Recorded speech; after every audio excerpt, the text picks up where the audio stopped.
7th years anniversary, wedding anniversary, and it's Monday. So yes.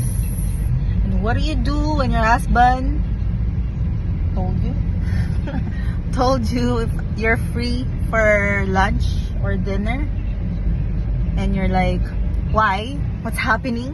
Where are you going? Where are we going? Syempre, you get ready and you get so kilig and so get super excited. So yes, so now it's taking me for lunch and I don't know where we're going.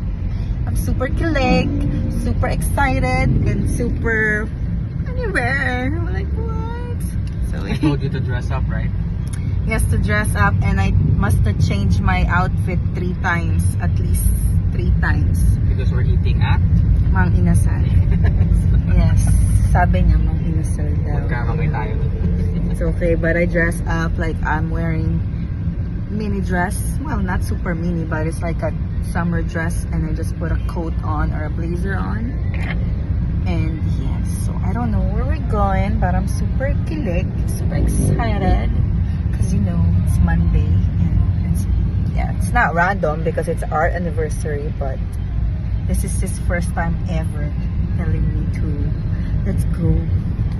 And I'm like, where are we going? And he said, surprise.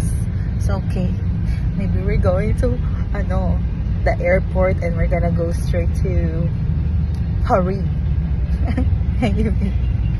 So yeah, we'll see kung saan niya ako dadalhin. Nandito pa rin kami sa 13 and it looks so gloomy.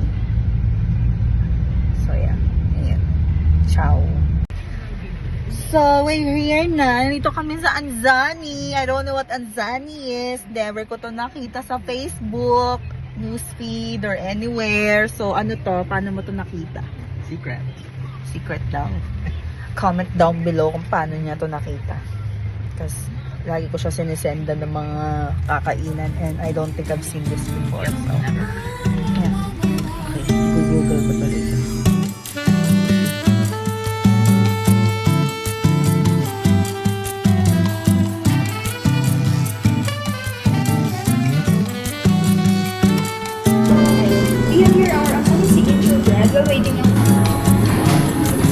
So ito guys, yung mga breads na nasa paso.